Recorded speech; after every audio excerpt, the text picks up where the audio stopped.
I'll start it after I introduce it on the first video. Oh, no, I was just for the slides. Oh. I've got control from here. I can. Don't do it over here.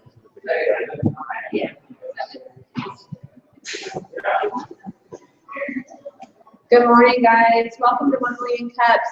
We're going to go ahead and get started this morning. Who has never been here?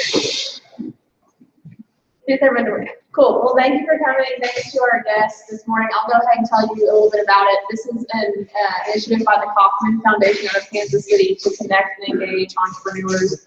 This is happening in over 70 cities around the nation right now at 9 a.m. So this is a good way to connect with other entrepreneurs who are doing kind of the same thing. You can connect over social media using hashtag 1MC and look at what other people are doing. This is live streamed right now, so if you guys want to share it or whatever, just let us, you can retweet it, retweet 1 Million Cups LR.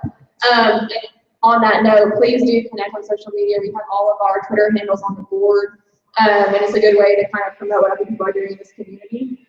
I want to go ahead and thank our sponsors this morning, the Kauffman Foundation, the Innovation Hub, and Labus Coffee for providing a coffee this morning. If you want a specialty drink, you can get one in between presenters or after at the end. This morning we have 2 presenters, and we're going to start with Kyle Holloway. He is the CEO of Soteria OBS, really cool company solving the problem of what keeps parents awake at night. So we'll go ahead and welcome him. Good morning. I'm glad to be here. Some of you might remember me. I was here with the Angel Network just about a month ago. So glad to be back with this group here. And does anybody else feel like it's really hump day today? I don't know. It's just one of those feelings today, right? I was looking at an email from Kim earlier, and one of her activities is the startup grind. And it is. It can be a grind at times. And so I'm glad to be here and get to present a little bit about Drive Along, Soteria, and kind of my involvement with that. As you see, our tagline here, empowering the parent and helping the teenage driver. That's our target market, is really the teen driver. And so just to give you a little history about us, the concept was actually started by Joe Bell. He's a professor at UALR School of Business, and he was really thinking through and was impacted by the social and economic ramifications of teenage driving incidents that involve alcohol. And so he was like, something needs to be done here. There needs to be some type of solution to address this area. And then also being a businessman, he was looking at it and saying, and to do that in a beneficial way, financially beneficial way. And that's certainly around a subscription-based model. So he had the original concept, this back in late 2013, and he began kind of working on that, really in kind of a stealth mode, just friends and family, raised about $140,000, $150,000 through the subsequent 2 years, and started building out the product. Since that time, there's been some challenges, as there are in any kind of a startup, especially a technology-oriented startup. First of all, the concept just around an ignition interlock. So an ignition interlock is a device that prevents a vehicle from starting, essentially. And so, and I'll go into a little more detail on our product, Drive Along, but essentially one of the technology challenges was, how do you integrate that into a vehicle and do it in a way that is easy to install, that doesn't interfere with the rest of the vehicle operations, and also is forward-looking. With vehicles, a lot of you know that there's a port that's available under Dash that a lot of manufacturers use to get telematics. They also do diagnostics and things like that. And so originally the thought was potentially use that port, but in working with some engineering firms out of Detroit, there's concerns around the security of that and the long-term viability of leveraging that port. And so they decided to go under hood, which also created additional challenges around communications and things. So there's some technical hurdles. We also had to go through several different hardware and software partners. Being a startup, as you know, finances is probably one of the biggest hurdles or challenges. So in that, Joe, despite having raised that friends and family kind of round, really wanted to stretch that as far as possible, and so has used equity as another way to engage partners and provide some equity opportunity. However, the challenge with that is that it's hard to sometimes get focus, get attention, and get long-term engagement when there's not, a steady flow of cash passing hands. And so that's generated some part-time focus. And that kind of led us up to this summer. During the summer, personally, I've been in the technology industry for about 20 years, a little over 20 years, and was kind of transitioning. I've been involved in a couple of different startups, determining, kind of what I wanted to approach next, what's the next challenge, and through some acquaintances, met Joe, and Joe kind of presented his case and Soteria and the product, and really needed someone to come alongside and kind of take over the day-to-day ownership of that, helping to try to drive it forward, especially in regards to working on the strategic funding round. And so I have 8 kids. 4 of them are drivers, teenaged, and so it immediately resonated with me, and the challenges as a parent and looking for additional tools to just kind of help me manage that environment of having a lot of kids out on the road in vehicles and not really having a lot of tools in order to kind of work with them on that.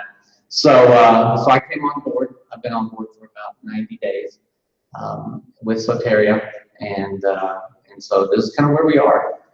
We are, as you notice here, in a strategic funding round right now.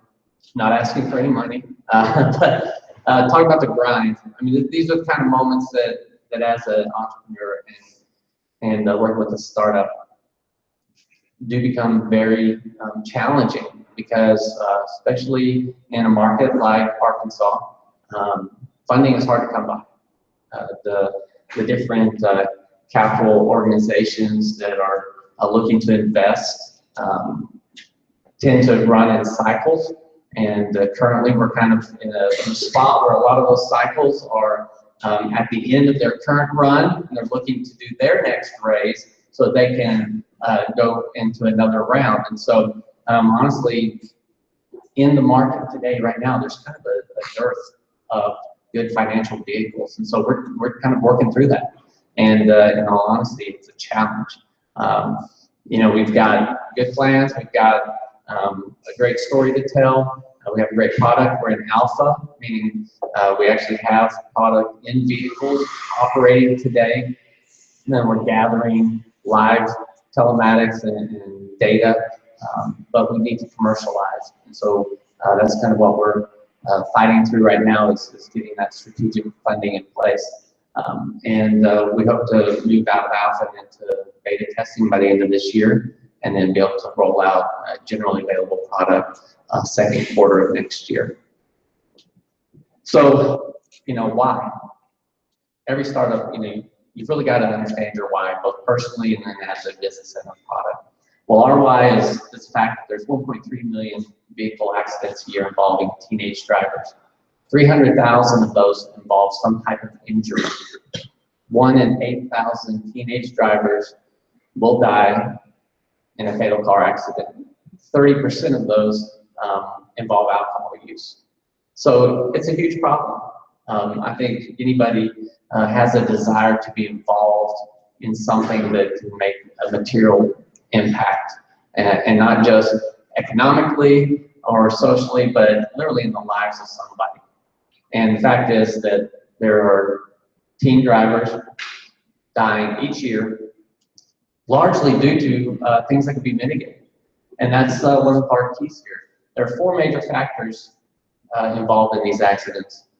Alcohol impaired driving, as I mentioned, over 30% of those that are killed involve some type of alcohol use. 40%, 50% of 10th through 12th graders self-report having consumed alcohol in the last 30 days. So it's a known behavior, it's a known situation, yet there's not a lot of the market that's actually helping to address that. Everybody understands the impact of smartphones in vehicles, both for adults. It's just compounded by some of the behaviors of teens at times. They're a little more focused on their friends and what's going on and what they're doing. And so phone distractions are actually rising dramatically as a cause for accidents. Those tend to be more fender bender because they're just looking down, at a stoplight or somewhere, but they're also rising as a cause of fatal accidents as well. 60% involve those fatal accidents are also not wearing a seatbelt.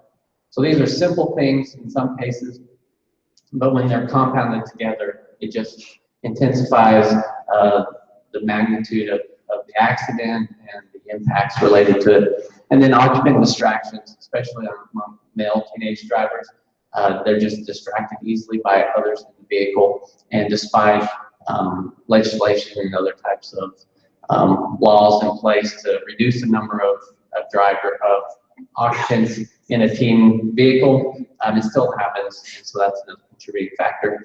So our product, Drive Along, is meant to address all of these.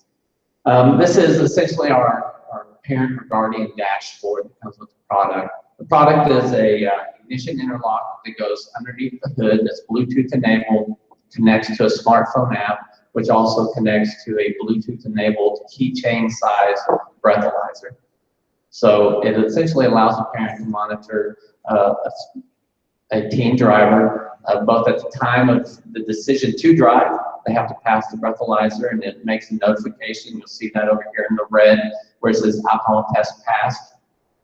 And so it's notifying every time the vehicle is started. And then once the vehicle's in motion, the smartphone app is actually capturing telematics around the route that they're going. As you'll see here, you can see it's following the GPS route. It's also capturing speed and posting the speed so you know kind of how fast they're going along the route. We're also taking photos, both at the time the breathalyzer is taken, as well as throughout the operation of the vehicle. And those are posted along the route, so you can actually kind of see the occupant and the driver behavior throughout the journey. And so all of this is posted real time into the dashboard, so the guardian or parent can at any point in time pull that up, be able to monitor what's going on in the car at that time, or they can look at previous activity through selecting a different time period and go through that. So all of these components tie together to address those 4 major factors. You're actually monitoring for alcohol use. Because the phone is actively engaged, capturing this information, we're able to tell if it's being interrupted to do text messaging or even taking phone calls, and we're logging that so the parent can see how often the phone is used outside of just driving and monitoring. And so we're capturing that information. We're also visually being able to verify, as you can see, like there's a photo here, you can see that the seatbelt is on. And then also with the proper placement, which we encourage it to be placed in a cradle on the dash, with the proper placement, you can also see the other occupants in the vehicle. And so you're able to address all 4 of the major contributing factors to the accidents through our product. And this is what we're really wanting to bring to market, because we feel like it has the ability to save lives, and ultimately that's what we want to do. And it's not just a teenage lives, it's the collateral damage both to others other vehicles that are involved in the accident, the community, the schools. I'm sure many of you have probably either known or have heard about, a fatal accident involving a teenager and just the impact it has on their social circle and community. It's a tragic event, especially in life that is largely avoidable. So that's who we are, and this just gives you a quick view of kind of the architecture that we're employing. But again, my involvement in Soteria was not from the start. I'm not the founder. I didn't have the original idea, but certainly just as someone that is interested in innovation, interested in the startup community, and in just driving a good business model, this certainly resonated with me, both personally and just as a financial model. It's subscription-based, so any of you that are in business know the power of a subscription. It's once you are able to sign somebody up, and it's a auto-renewing, multi-month, or in our case, we encourage a 2-year subscription. It has a very strong residual revenue model, and so that's what we're driving towards. Essentially, we're looking at approximately 7,500 units in market to bring us to cash flow positive. So we're anxious to get started, trying to get over this initial hump. That's the grind, get to the right point, and then once we're able to do that, we feel like we can accelerate rapidly and really start to gain traction. And then from a financial standpoint, the company can be healthy very quickly. So. Cool. Yeah, so we can open it up for questions. Yes, sir. I had 2 questions. Number one, a lot of people actually use their cell phone as a mapping system so that they know how to get around town now. But this seems to interrupt that flow. How do you get around that problem? And number 2, it looks like you have a laundry relay to get the battery to start. So is that something that you're designing that anybody can install? And I guess it's just a relay switching between the cable, but do people actually need to go into the under the hood to actually install? Yes, so I'll answer the first one first. Yes, so it will interrupt, and you will get alert notification that the app has been interrupted if they're going to be using it as a tool to get directions and follow along with that. So that's just a trained behavior. There's not really an option for us currently, technically, to kind of manage that. It's just, again, we're trying to create a dialogue between the parent and the teenage driver and create some good behavior. So through that process, that has to be dialogue to understand, okay, hey, I'm using the map, this is what I want to be doing, and it'll just be a known behavior, and you'll be able to see that monitored. But it is one of the challenges in our model. The second piece around the OBS Smart Relay, it does need to be installed. We recommend that it be done at an installer. We're currently looking at partners to do that. Really, any car audio or mechanic shop can do it. It's a very easy install for them. It takes about 10 minutes. We're working with them to kind of retail that so that there's an install price of $199. About 110 goes to the actual retailer. The other 80 goes to cover the device itself. The device is a little black box, and it actually mounts.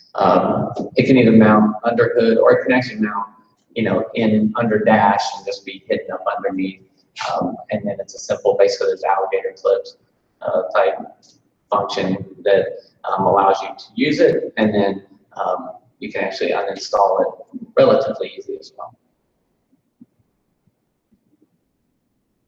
Any other questions? Yes, sir. So this is the idea is that this is for teen drivers to pick their own car. Is it good because there's not really an easy way to shut it off from parents? Well, we are working on, we'll have a parent override. So if the parent could install the app themselves, and if you're using the same vehicle, then the parent could get an override code, which would simulate, basically tell the smart relay it's passed, and it will allow the car to start.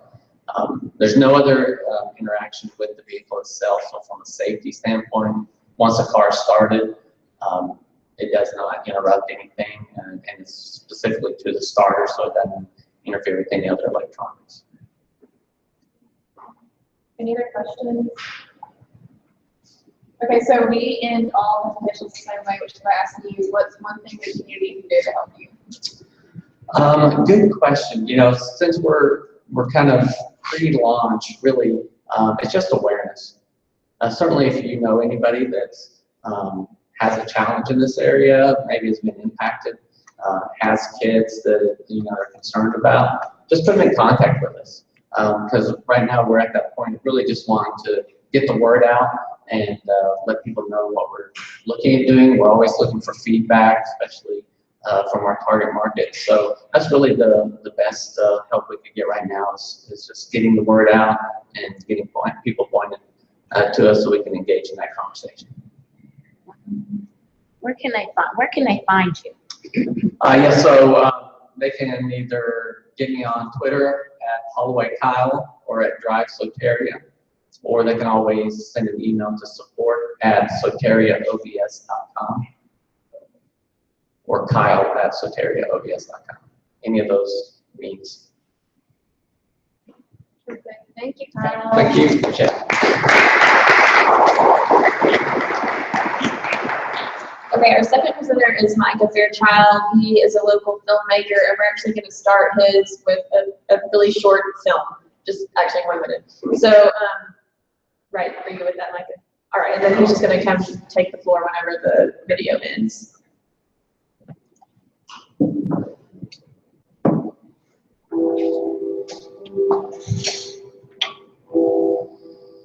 We all love stories. It's in our nature. We all want affirmation in our lives and meaning. Storytelling is knowing that everything you are seeing, from the first word to the last, is leading to a singular goal. It's an experience. Deepening our understanding of ourselves and the world around us. A story can pull the veil back, prejudice, and touch your heart. Open a new world of understanding and make someone care. It's taking off a mask and showing that you're human, leveraging conflict. A great story connects me emotionally, intellectually, spiritually. It draws you in. That's not by chance. That's by design.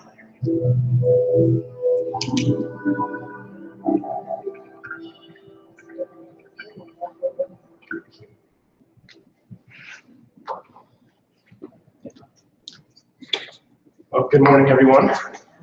My name is Micah Fairchild. In December, I got married. In January, I moved here to Little Rock. I'm from Fairbanks, Alaska. I guess I just want to take this opportunity to kind of share the heart behind what I do. 4 years ago, I dropped out of seminary, used the next month's money for the semester to buy a camera and a plane ticket, and moved to China for several months. And in life, there is big defining moments, and I know for me, when I went to China and I moved to a culture and a language that was completely different than my own. I remember there was a time I was with a village, or with a man in a village for 2 weeks, and there was no one there that spoke English. And I'm by myself, I didn't go with, a group of people. And so I remember just, it was a very interesting experience. And I think one of the things that I pulled away from that was giving me a newfound appreciation, and showed me the value of communication. And I'm only 24 years old. I'm not just the most experienced businessman, but I know that communication is something that is very human, and it's something that business is founded on. The people that can communicate well are the ones that get to know people. The people that communicate are the ones that are able to find the deals and to get the information. And I found often when I think I'm just easily inspired, but you know, there's something I guess vulnerable when you like have a meal or share a meal with someone, especially like an entrepreneur or a businessman. I know I was talking to this guy over here just a minute before, and it takes about halfway through the meal or halfway through the cup of coffee before I am like completely inspired by whatever that person is doing, you know? And, you know, 2 minutes ago, I didn't even know your name. 2 minutes ago, I didn't even know what this was. But, you know, when you sit down and you have a face-to-face conversation with someone and they have a passion and a heart for what they do, that's contagious. And here's a problem that I see. Oftentimes, that heart and that passion, when it comes to video production, or when it comes to what goes out to the public, is lost in translation. And I guess what I want to talk to you guys about is I believe that the most effective form of communication is story. Let's change this slide. Story. I kind of hate to use this word because the word story is very often overused. It's cliche. And, you know, everyone is a storyteller. You know, that's just kind of like the cliche thing to say is, you know, we're storytellers. And I think that used to like irritate me because I'd be like, wait, you're not a storyteller. You're a software developer. But I think at face value, if you look at the word story and the word storyteller, I think the only space that opens up to use that is like for novelists and like feature film directors. And there's not a lot of us in here that are either one of those. And I think that oftentimes when a word gets overused, I think the meaning and the definition of that word oftentimes gets blurred. Am I right? And so I think if I could like bring the word story down to its root, you know, it's kind of funny because, you know, I pride myself in creating like beautiful films that communicate well. And I think in my world, sometimes like when I watch, and don't get upset at me here, but oftentimes when I watch corporate films, my creative, and I think human soul just like groans. I mean, it's just, and I know how they, you know, I've worked in the industry for 4 years, and I know how they get made. You know, you have 15 people that kind of gets randomly selected, you ask them the same 15 generic questions, and then you shoot some generic B-roll, slap that stuff together, put some music on it, and clients love that stuff. And they're easy to make. That the people that watch those, well, there is no people that watch those. Or the people that are supposed to watch them, a lot of times it's just, you know, it doesn't move them, it doesn't connect, it doesn't resonate. I think in my, here's kind of where, here's the contradiction. So again, like I said, I think, like I pride myself in creating great work, and I think in my perfect world, like all of the media that gets put out are like these beautiful works of art, everything. But have you guys ever watched fail videos? Like I love those things. I mean, like I'm supposed to be, you know, loving, you know, the great films, the classic films, but man, these things are like 15 minutes long, and I'll just like jump through those things, you know, just some human like falling off a skateboard, cracking his cranium on the ground. I love that stuff. I know it's kind of funny, but you know, and here's why. Here's why I feel that that resonates me, because at its core, story is, where do I do this? The next slide is, story is a human experience. When that person falls off, I like feel their pain. It resonates with me. It resonates with me, and that is what story is. And if story is a human experience, where's the, it's okay. If story is a human experience, then storytelling is the ability to provide a human experience for others. And really at its core, what we are doing is we are connecting with people on a human level. A story has the ability to pull back the veil of a list of services of the business and to show the heart. And that is what we are passionate about doing. People are cynical. You know, every day we are bombarded with all sorts of crap. You just have to watch the 2-minute break in between your TV show to realize that. And that is develops a cynicism in people. You know, there's just so much bad stuff out there that, you know, how do you stand out about the noise? But here's what I believe, and maybe this is just a pipe dream, you know, maybe this is just from being young and I'm not jaded yet. But every now and then, something comes along that makes you smile. Something comes along that creates an emotion of sadness or fear or anger, and it resonates with you. It makes you feel more human. And that's what we're trying to do. We're trying to find those stories, you know, because when you talk to someone, businesses are creating impact in people's lives because they're run by humans. They're giving a service for humans. When you do that and you make an impact in someone's life, you are creating an experience for someone. And so what I'm passionate about is finding those people that are doing great things, that are, you know, benefiting humanity in whatever way. And, you know, finding those stories and cultivating them to communicate. So that's what I do. I guess we can open it up to question and answer? Yeah. Okay. Yeah, so just raise your hand and ask your question. Yes, ma'am. Number one, I'd love to talk to the man in China to think about what he was thinking when he came into his village, couldn't speak the language. And I'm always so surprised, you know, I'm a Gen X, grew up in a society we would have never traveled to China without knowing language. But what inspires you to do that? I mean, what prompted you to just, you know, get out on your own? This is not a glamorous story. It was, I guess it kind of is, but it was 4 a.m. and we were coming back from like hiking or something, and it was the last day after school ended, and it was me and a friend of mine. I was like, you know what we should do? I said, we should get out of this place, man. Like we should.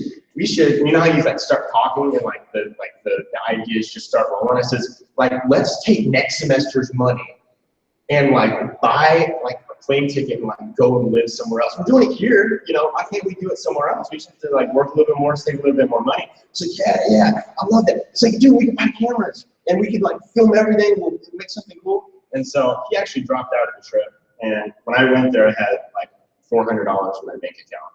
Don't do that.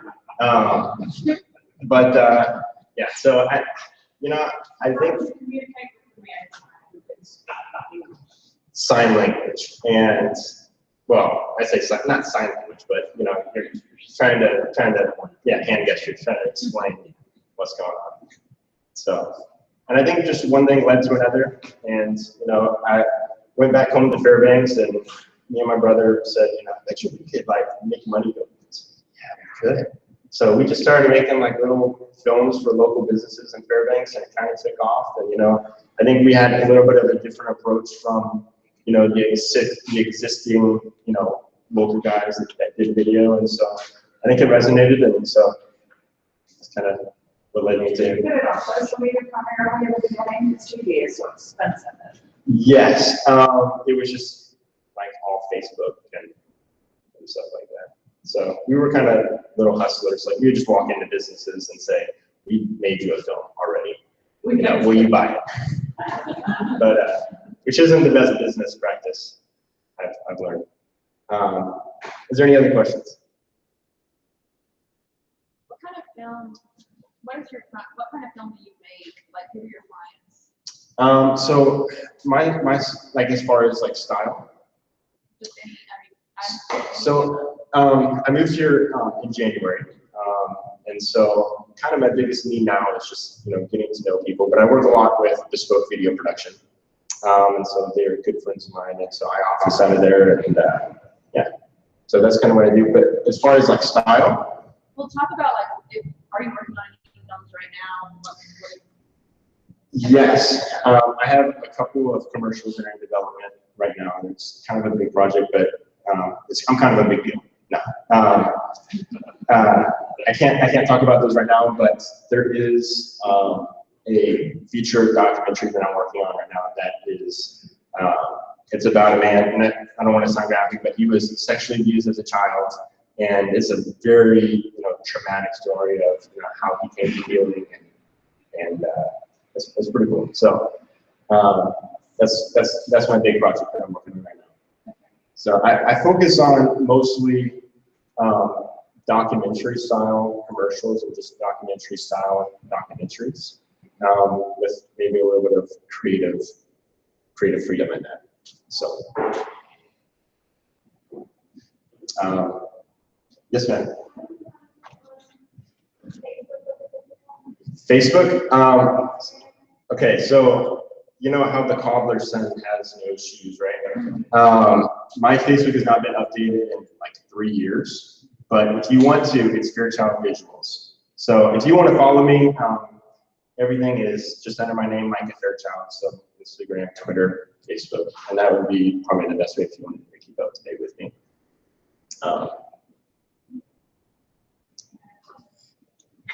Any other questions? Can you talk a little bit about what do you think of Little Rock, this ecosystem, like being an entrepreneur here?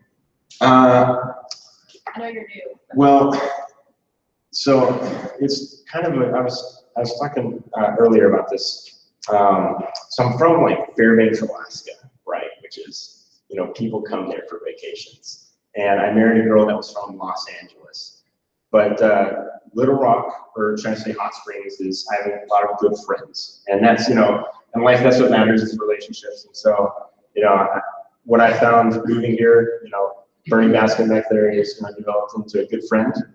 And as far as like the entrepreneurial community, I think I don't know, like Little Rock is a big city to me. There's we got a Walmart not that long ago in our town, and so that was pretty exciting.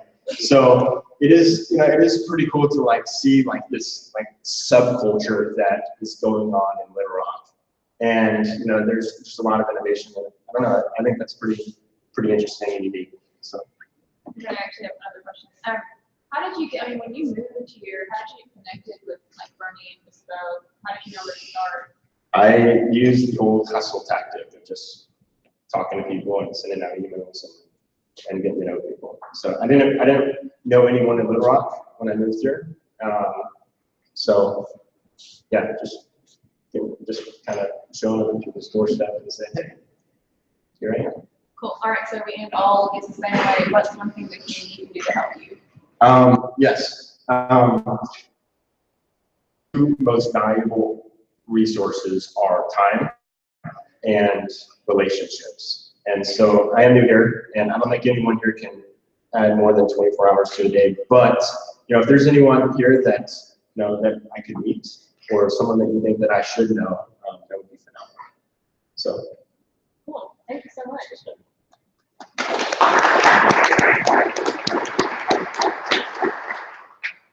All right. Thank you guys for coming today. We have this again next Wednesday at 9 a.m. Feel free to grab some coffee on your way out.